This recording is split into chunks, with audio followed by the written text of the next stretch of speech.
talking about games as an art and an industry. So an exploration of the effects of technology within it. Oh, 1 second. Let me just get this set up properly. I have 2 screens, so it's going crazy.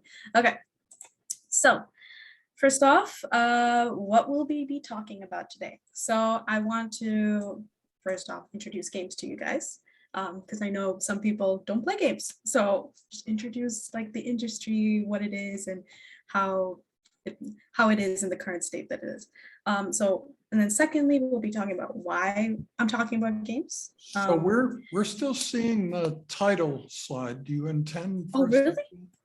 No, I do different not. slide? Yes. There we go.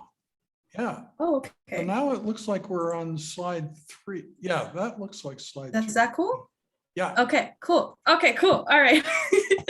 I don't know what's going on there. Okay, so I'll be introducing games. I'll be talking about why we're talking about games, the importance of immersion. So immersion is one of the core concepts that drive games forward, and the role of technology in games. So these are the 4 things that I'll be talking about today. Okay, it's switch slides, right? Yes, okay. So first off, I would like to give a brief introduction to games, the current state of games, how's it going in the games industry, all that wonderful stuff. So if you're part of the games community, you would know that there is this sort of divide between the types of games that are made. So there's AAA and there's indie. So I'm just going to show you a couple of examples of games that I personally like, and I would highly recommend all of you play them because I think they're great. To just illustrate the differences between AAA and the indie game industry. So first of all, here we have Horizon Zero Dawn, wonderful game. It's seeing it. We're still seeing slide 2. Second slide. Oh, what's going on? Oh, what will we be talking about? There. Is it good now? Yeah. Oh, that's weird. I'm not sure what's going on. We have to do this. Is that working? Is transitions working? Well, I don't think so. Don't think so. Oh. So it's showing AAA on one side, AAA and Yes. indie on the other, and then God of War and so on Okay. left. Yeah. Yes. So that's perfect. Okay. So let me just go back a couple of slides. So this first is the game is showing, right? There's a picture, a little picture on the side. Okay, cool. Oh, technology, wonderful. So this game right here, it's Horizon Zero Dawn. It's a really great game, post-apocalyptic, and there's animatronic machine animals that have taken over the world, basically. And you're like going through it. It's quite interesting. So that's one example. Another example, God of War. Again, a really great game, looking at an interaction between a father and a son is how I describe it. And this picture right here, it's not a picture, it's actually in-game. Wow, graphics, very cool. And it's of Red Dead Redemption, a really great game as well. And Metroid Dread, a very recent game. And this one actually showcases really advanced AI. There's an AI in there that follows you around and it's spooky, but it's a very great game. So these are AAA games. They're usually larger in scale, greater graphics. They have a huge budget. They have a lot of people working in the industry. So they're generally able to make more polished and more, I would say, like bigger games.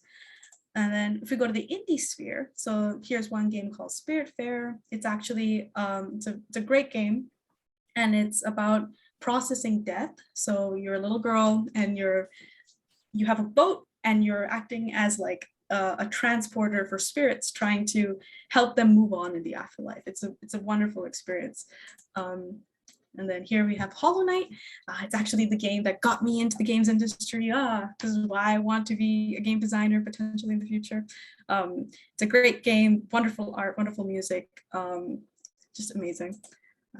More examples here, Stardew Valley. Have you ever wanted to be a farmer? You can be a farmer in this game, have a cow, plant some carrots. It's actually a very comic experience, and I would again implore you guys to play this game. And then finally, Stanley Parable. So all the games here cost money, but Stanley Parable is free. And it's a narrative experience. There's a narrator that's trying to guide you towards one specific direction, and you get to choose to listen to the narrator or not.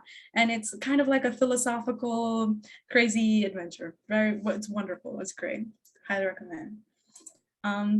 So yeah, main differences, just to summarize, between AAA and indie.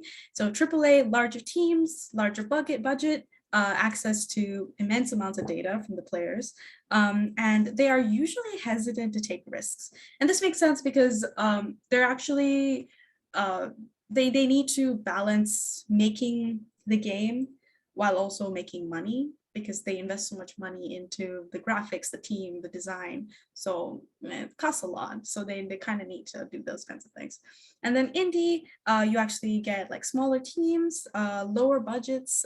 There's no access to like specific hardware or data like AAA does have, and you actually find a lot more experimental ideas. So in the last slide, I'm sure maybe, hopefully you noticed, there's a lot more variety in the indie game industry. And that's just because of the nature of small teams. You're able to you're more likely to take risks, is how I describe it. Okay, so moving on. Why games? Why are we talking about games? Why should we care about the games industry? I hope the next few slides help illustrate that. So let's look at the real world impacts of games. So first of all, here's just a few, by the way.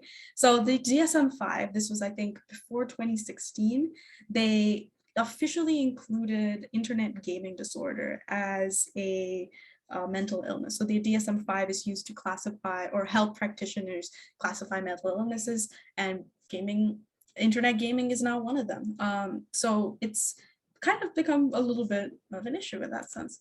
And then here, video games, there's loot boxes. So video games have started to employ pretty predatory practices. So there are things like loot boxes, microtransactions, and they use other types of psychologically manipulative practices that basically coerce players to spend money. So, and it's very much connected to gambling, because a lot of the times these practices don't result in a guaranteed item given back to the player. So it's a little bit of a problem. And then here, this is actually this year, China decided to limit playing games for minors to only 3 hours a week. So it was kind of a big deal, because it's a really hard stance on video games, pinning video games as this problem that we really need to regulate. And I think there's some truth to it, but I also think that there's a lot of scapegoating, I guess that's the word, that is put onto video games. But then that's just my opinion. So these three things, and also multiple other problems in the games industry, lead to the line of thinking of, oh my goodness, maybe the games industry is coming to an end. But actually, if you look at this graph, I love graphs, that's not the case. So this is a projection for the profits that the games industry could have by 2025. So this was done in 2020. So you can see $155 billion. That is the gross amount that the games industry has accumulated. So this number is actually more than movies and sports industry combined. So it's quite a bit of money. This is a pretty rich industry at the moment. So they have a lot of influence in the way that they direct technologies and the way that they present information to their players. So you should probably pay attention to that. And then, so the before slide was like, oh my God, all of these crazy things that we should look out for.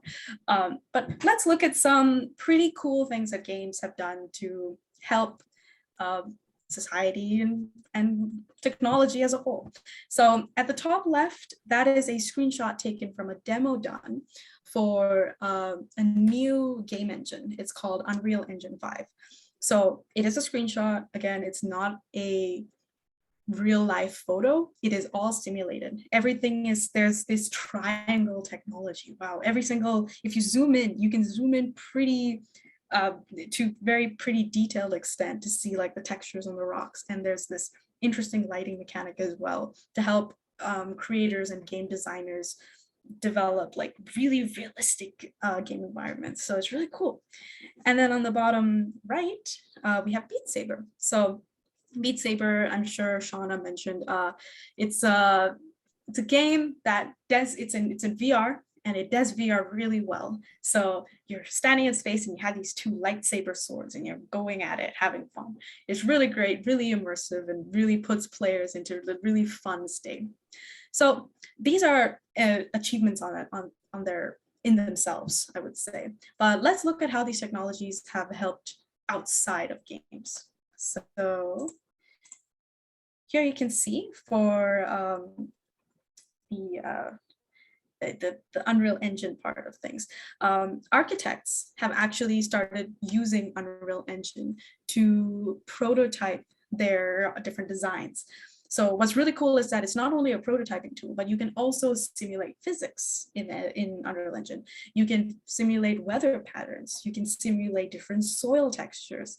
So all of these things combined really makes it a very great tool for minimizing costs in the architectural field, so that you don't have to actually like have a building fall down. You can have it fall down in a game. So it's a really useful tool for making these architectural designs and such. And then on the bottom, you can see that is actually The Mandalorian. I'm not sure if you guys have watched it. Recommend watching it. Very good show. The Mandalorian it used the Unreal Engine 4 actually, so instead of 5, to create the background for all of its sceneries and stuff. So they had this dome in place, and at the front of the dome there were technicians and designers basically live like showcasing the environments as the actors acted in the dome. So this was done to like simulate light, realistic light, and simulate realistic sounds and things like that, so that there was not as much work needed to be put in the arts department to like correct light and such. It was a very interesting like merge between the games and movies industry. And then here we have for virtual reality, and as again Shauna mentioned, you can train astronauts, you can train doctors, you can train a bunch of practitioners in situations where it's pretty low risk, and they're able to just practice the skills that they would need to further their careers without actually hurting anyone. And then at the top right, yeah, that's right. At the top right, you can see there's work being done also to assist soldiers who are experiencing PTSD and helping them process their trauma in a very like in a very immersive environment. It has actually been shown to be very effective when doing this. So yeah, here are some pretty cool things that the games industry has contributed to society. So games have left a big impact, and they seem to continue to do so. I hope the previous slides were able to explain the relevance of games and why we should care. Games have influenced our lives in quite a big way, and they're not leaving anytime soon. So we should probably pay a little bit of attention to them. And I would like to start by talking about what makes games so impactful. So here, just to help illustrate why games are impactful, let's compare these two games. So on the left, there is the Royal Game of Ur. It was created around 2500 BC, and it's a pretty ancient game. And on the right, it's Halo. This is Halo 1, created by Bungie Incorporated. And this was created in 2001 AD. Thought I'd mention the AD just because we're talking 4,000 years. It's kind of crazy. So when talking about the Royal Game of Ur, when it was discovered, it was thought to be a lost game. And this is because the rules were they couldn't find the rules anywhere. There were mentions of this game scattered throughout history. This was in the Mesopotamian era. So there were mentions of this game. People seemed to know it, and they just seemed to know it. And because of this, no one really wrote the rules down until one day there was a tablet found, which was written by a Babylonian astronomer, I believe. And this was in the year 177 BC. And this tablet, when it was found, it was translated by this lovely bearded fellow over here. His name is Irvin Finkel, and he's a curator at the British Museum. And basically, after deciphering the tablet, we got a version of the rules. So people started playing the game. And here you can see the screenshot is taken from, you can find it on YouTube actually. It's a playthrough between Tom Scott and Irvin Finkel. And I highly recommend watching it, because when you watch it, it's really, you get really into it. It's very emotionally investing for some reason. It's very tense. And it's because the game does this thing where there's this gameplay loop where you never know if you're actually going to win until you have won. So there's a sense of like randomness, because there's a dice involved in this game. There are a set of dice involved in this game. So there's this feeling of like, there's this feeling of luck. There's strategy, but there's also luck. And because of this, you get, each time you play the game, it's a new experience. It's intriguing, and people keep coming back to play it. And then here we have, when we're looking at Halo 1, created by Bungie Incorporated, the team that worked on the AI for this game really wanted to create a dynamic experience with the player. So it's really cool the way that they did this. They did it in a way that, with the player pushed the game, pushed the AI would push back. So if the player was like, oh, I'm gonna speed run this game, I'm gonna play really fast and defeat all the enemies really fast, the game would actually throw more enemies in, would fight back, and you're more likely to die. But if you want to take a break, if you're like, oh, I need a break, I need to calm down a little bit, the game also allows you to calm down. Now, while this seems counterintuitive to like, oh, I don't want to calm down, I want there to be constant action, this actually helped create this synchronicity between the game and the player, where you ended up every time you played the game, it felt different. The loop felt different, and you never, again, just like the Royal Game of Earth, you never knew if you were truly going to win unless you won. So the core design philosophy behind these two games is quite similar, even though they are 4,000 years apart. And the only difference is the technology that is used to deliver it. So regardless of the day and age, we seem to enjoy being immersed in these experiences. I would like to actually share this quote by Johann Huizinga, which actually illustrates the points made in the previous slide. So play is older than culture. For culture always presupposes human society, and animals have not waited for man to teach them their playing. So Johann Huizinga was a Dutch historian, and he's one of the founders of modern cultural history. And this quote basically summarizes to being that play has always been something that we wanted, something that we needed, and something that we have used. Oh, I think I have it in the next slide. So, play is instinctual, historical, and an inherent part of us. It's something that we have needed for centuries, and as time goes on, we have found ways to augment this with technology. So, for example, VR, AR, so fun. And okay, so next topic.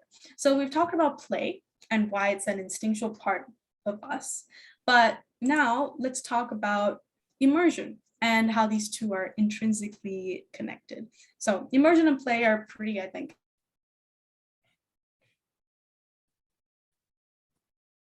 able to push that quite a bit, which is really cool. So what do you think? So yeah, I'm just gonna ask a question. It's a rhetorical question. What do you think, what images pop up into your mind when you think about Egypt? Okay, so probably, well, I'm guessing, oh, where's my mouse? The pyramids. Oh, wow, crazy. Hieroglyphics. Ooh, so interesting. And ancient tombs, right? So this is what like majority of people think of when they think of Egypt, usually. And it's a pretty good impression of this civilization, but I would say that it is an ancient impression of the civilization. There's no life to it, right? So let's look at how we have tried to tackle this before games were able to do so. So there's this artist named Jean-Claude, oh no, he's not an artist, he's an archaeologist, architect, and artist named Jean-Claude Galvin. And he created these illustrations using various archaeological findings. So he has created hundreds of reconstructive drawings for different civilizations, such as Rome, Aztecs, I think. And here we have Egypt. These drawings are great, they're wonderful, they're super detailed, and they really push the technologies that have been used in those civilizations and puts them in a way that we can actually see it. But what if we try to take it a step further, as games do? What if we could simulate the world itself? What if we could take all of these little archaeological findings and components and put them in a way that helps us simulate the people, the culture, and the civilization itself? Well, that's exactly what Assassin's Creed does. So Assassin's Creed is a franchise where you have a main character, and the main character goes through different historical time periods. So in Assassin's Creed Origins, which we'll talk about right now, you're going through Egypt. So Jean-Claude's work from the previous slide, as well as a lot of archaeological findings, a lot of researchers, and a lot of language experts were consulted while making this game. And because of this, we have an almost replica representation of our understanding of what Egypt was like. It's a little bit embellished because it is a game, but it's pretty cool because you get to see, like here, you can see this is vegetation that actually existed near the Nile River. And here again, it's a bird's eye view of Egypt. And you can walk all around those little nooks and crannies, and there are people working, and there are fishermen on boats. It's a very interesting experience when you're in it. So here, this is how the player views Egypt. So compared to the ancient pictures and all those stuff, like this is a much more alive representation. While you're playing the game, you're able to actually imagine the people's thoughts, beliefs, their wants and desires. I think it's a quite immersive experience, and would recommend playing it again. So let's talk about another type of immersion into characters. So another case here that I have, it's a really great game. It's called Hellblade: Senua's Sacrifice, and it does something pretty unique. So the game itself follows Senua, a Celtic warrior who suffers from psychosis, and she struggles with it as she tries to complete a personal quest. So the developers, while trying to emulate psychosis, consulted researchers, medical health professionals, as well as individuals who suffer from psychosis, to make as accurate a representation as they could. And they did this by tackling two of the main types of symptoms that are associated with psychosis: hallucinations and delusions. So if we look at delusions, I would say that a unique part about games is that once a player starts playing a game, there's almost a shift in mindset. They immediately start trying to make connections. They look to solve puzzles, they look for clues in the environment, and when they're talking to characters, they try to understand, ooh, okay, is this something that I need to know for a future quest? So this mindset is surprisingly similar to behaviors that are presented in psychosis. So people with psychosis usually have objects that they hold dear to their heart, that hold intense meaning. So every time they see these items, they connect the dots. They make connections that don't exist in real life, but they are connections nonetheless. So games here do this exact thing. Even though these connections aren't real, they are real to these people. And when players play games, it becomes real to them as well. There were often playtesters for this game when it was in development, who after playing the game gave feedback stating that they didn't see the mental illness in the game. They didn't really understand why mental illness was a big part of it. And this is because they were fully immersed into Senua's reality. It had convinced them, the game had convinced them that this was just the way that the world was. So a player seeing the symbols floating around, such as the one in the left image, would make the same conclusion that Senua did, that there needs to be a puzzle solved to help open the door that is shown in the picture on the right. It's pretty cool, I think. So the other part, hallucinations, were tackled in various different ways, but I would like to point out one of the strongest ways that I had seen it tackled in this game, which was the auditory hallucinations. So the developers used binary microphones. So these are microphones that captured sound in a 3D space. And when players wore headphones, they were able to hear these sounds come and go in the 3D space as well. So this gave the illusion of hearing voices. And when accompanied with the headphones, it really felt like you were hearing these voices. This technique gave a deeper look into Senua's emotional state, because as emotions rose, as she felt things such as fear, frustration, or anger, the voices got louder, or the voices became softer, or they disappeared, or they came back up. The way that the voices moved transferred those emotions to the player, which you wouldn't really be able to simulate in other forms of media. Maybe you could do it in movies, but because the player is pushing Senua and trying to complete the quest, it is a lot more of a personal experience to the players as well.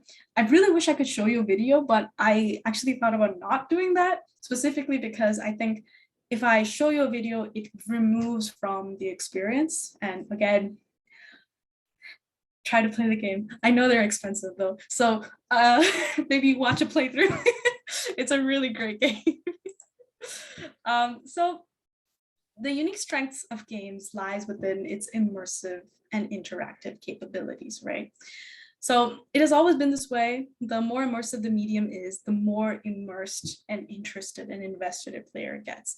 But now with the help of technology, we are able to extend this to different subject matters, to allow people to walk in other people's shoes and to allow to see the world through different eyes. The player is immersed because they're given choice. The player makes the story move forward, climb the buildings, choose to be the hero. Okay, final part. So since technology is so important to improving the future of games, let's take a look at just that. Let's look at the role of technology in games, the good, the bad, and the ugly. I have already touched on a lot of the good parts because I honestly think that games are a great industry, but I think going into it a little bit more detail will be great as well. So as I mentioned before, games have integrated with technology over the years, and because of this, they're able to create more and more interesting, engaging experiences. I would say the two main technologies that have pushed games to do this are game AI and game tools. So game AI works on trying to use complex algorithms such as k-means, MCTS, all of these. I chose not to go into detail for this presentation. It gets kind of dull, but they use a lot of complex algorithms to analyze player behavior based on data, to create engaging new content using AI, so procedurally generated content is something that happens, and to determining how best to retain players. So these things are pretty important. Another thing, game tools, I will elaborate, is things such as AI and AI. I put AI, but it's AR, VR. So these are pretty immersive technologies, as you've seen already, as well as utilizing things such as the 3D sound mapping technology used in Senua's in Hellblade, as I mentioned before, as well as using technologies such as Unreal to create more interesting interactions between NPCs and such. So these are further pushed by advancements in game systems. So game systems such as the PS5 that released, and Unreal Engine, which allows for designers to create more complex games. But the future of games, I would say, is a bit rickety. And as you saw from the ban that China put on minors, I think it's a pretty important. It's pretty important to acknowledge how these technologies have been used to, while they are used to benefit players and society, have also done harm. So let's get into that. So the negatives of technology in games. So technologies have enabled companies to find ways to optimize retaining their players, optimize how to make players spend the most money. So while this is an okay practice overall, considering that games are incredibly hard to make, they cost a lot of money, large teams, all that jazz, it can go a little bit too far. So take, for example, loot boxes. So these are boxes that players can often purchase with real money.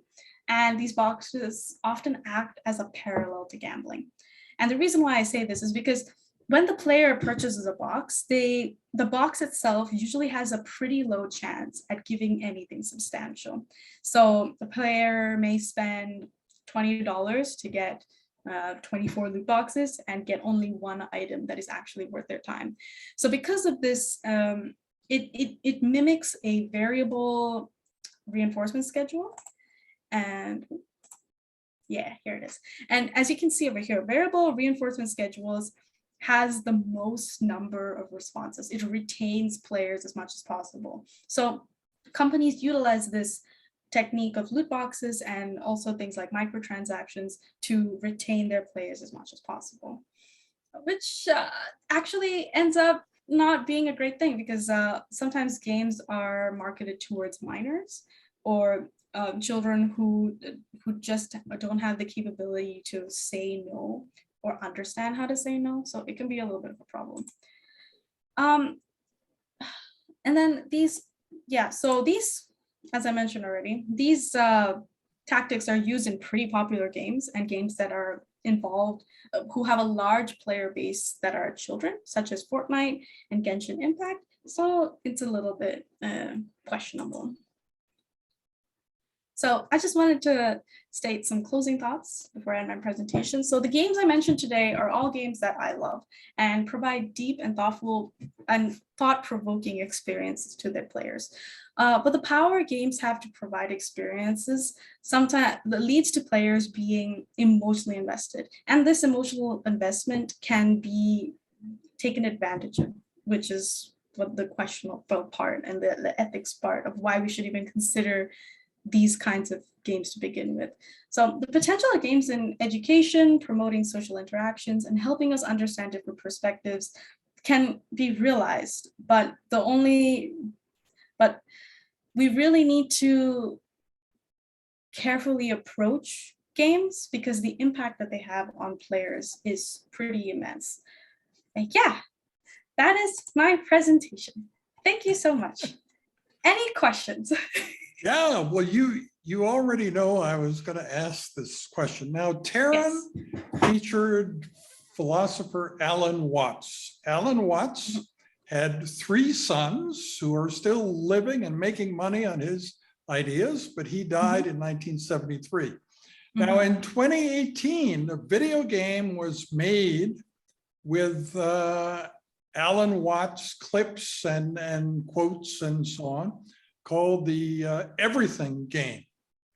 So let me just ask you as an example of one effect here, if you want to become a better person, do you think if you keep playing the Everything Game over and over, will you become more like Alan Watts? Will people come to you when they have philosophical problems, or is that just absolutely stupid and impossible? No, actually, okay. I think that's How's a funny that for question. a question, eh? Will your mind be blown by, would you become a different person after playing a game? I would say yes and no. So games, especially if you're younger and if you haven't tackled topics such as Alan Watts. So I actually have talked about the Everything Game and I've played it. It's amazing. Again, please play it. great game. And it's while you're playing it and you hear Alan Watts talking, it is thought-provoking for sure. And especially if you have not heard topics that Alan Watts is bringing up. But I will say that it can act almost like a gateway into thinking about these topics. And that in itself is great, right? Will it lead to some sort of enlightenment where you're suddenly the smartest person ever? Probably not. But I think it is definitely a step in the right direction. And also, I would like to mention that when you wrote the email to me giving the feedback about the everything game, I was like, oh gosh, I should have talked about it, because we talked about it in my AI class, my game AI class, and how like difficult that game was actually to make, because there are different types of AI in game AI, and the one that the game utilized is called AI as everything. Literally, that's the category that it falls in, where AI is literally everything that you are surrounded with. It's the whole experience. And it's actually quite hard to make those experiences unless you progress technology in a way that like you can handle more and more intense AI calculations. So that's why like when you play the game, the animals are like tumbling around because they could not handle the processing power and they didn't have the team size for that. It's quite funny, everyone. If you haven't played it, please play it. Yeah. But yeah, I really think it's a gateway to big brain. You Yeah. will have big brain. So, yeah, if you think back to the, original focus group that led to the creation of this course, so they talked about the course stretching brains, right? That's what they thought maybe the course could do. And what I think is, like in the video game sector, if you discover just one instance that reliably made people more moral and more thoughtful and so on, then you could build on that, right? It just takes one successful instance of like taking an ordinary person who's nothing special, and like the video game makes them into sort of moving towards sainthood, not there yet, but like ascending the ladder towards sainthood. Yeah, this could be a big game changer, right? So yeah, I think so. Like I mentioned the game Spirit Fair, right?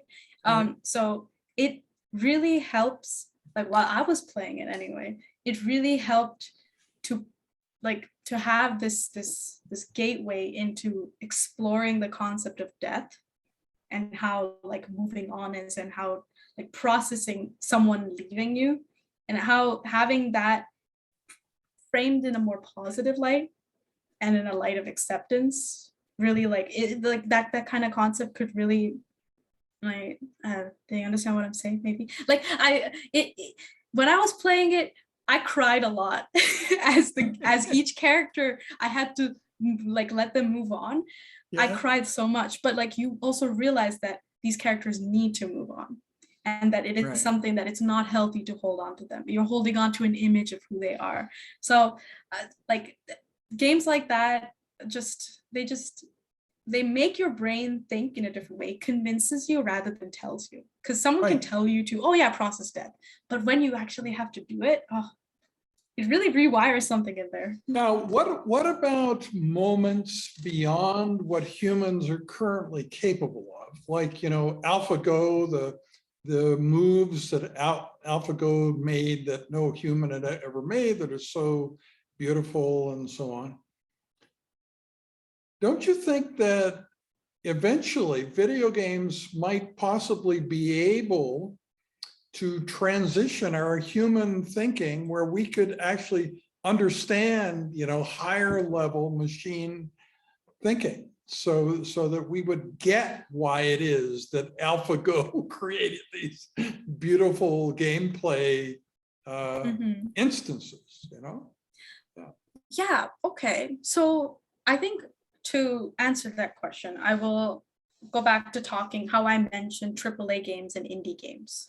So I only mentioned AAA and indie, but there's actually a hidden section of the game industry, which is games in academia, is how I would describe it. So indie and AAA, AAA especially, is mostly for the market. It's mostly for consumerism. It's mostly for creating experiences that generally people can enjoy.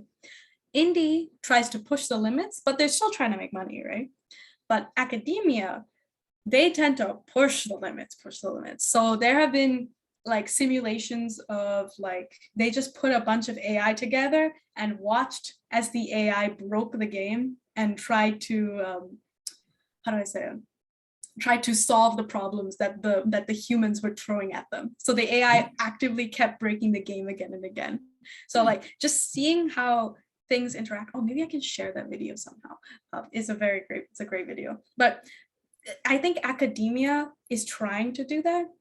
What you have mentioned about trying to go outside of what we experience. Normal human thinking. Yeah, what normal human thinking is like. Right. But I think that it's not as popular because it's very expensive, right?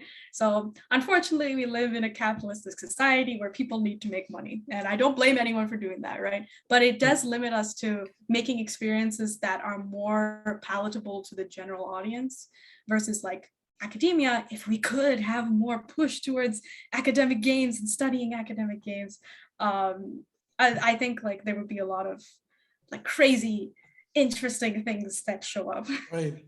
But it isn't just fun, it's also practical. Like you can imagine at some point in the future that there will be this issue of are humans responsible enough that they should always be allowed to live on Earth and be, accommodated, or are they irresponsible enough that they should just be ignored, right? And who would you be debating that with? You would be debating that with the sentient machines that are now smarter than us and, control the oxygen level and, pollution and the levels of oceans and all those kind of things. We don't know how, but they're able to do it now. So in that negotiation, it would be good if the, negotiator had some kind of training, right? How do you successfully to be able to actually interact with a kind smarter of, than human machine, and there could be video games that would prepare you for that, possible. That's interesting. I feel like there have been video games that try to tackle AI or like simulated AI, but they always lead to the conclusion of like AI and human understanding each other. So there's Nier Automata. I don't know if you know this game. It's a great game. Like it's a Japanese game, and it's a bullet hell. So there's like a whole bunch of bullets and you have to dodge and wow. But what is it? You play as a sentient AI. And the game, like the first run through of the game is with one AI, and the next run through is another AI.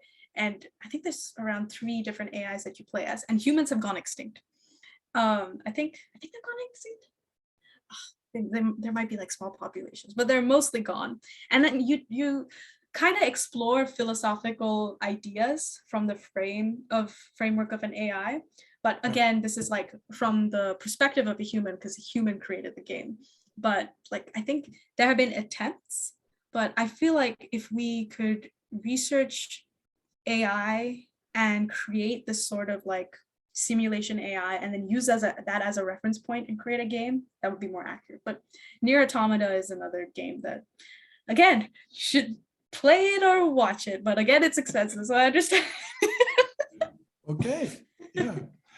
So I guess what I'd ask that I think would make the videos better, why don't you send me the links to some of these things that you just mentioned so that I can put them in the YouTube description. Okay, so that people are able to kind of go from what you're talking about to actually looking into them. Yeah. Okay. Well, thank you. Thanks to both speakers today for great talks. And yeah, you know, encourage your friends to take the course. I think that's the best way for me to get good students in the future. I think we already have 6 or 7 for next term, but you could still influence who else we get. And also medical students, we're just starting to pitch it again to first and second year medical students for next term. So, okay, thank you very much. And yeah, I'm happy to interact with any of you if you wish in the future also. Okay, that's it. Thank you very much. Bye-bye now.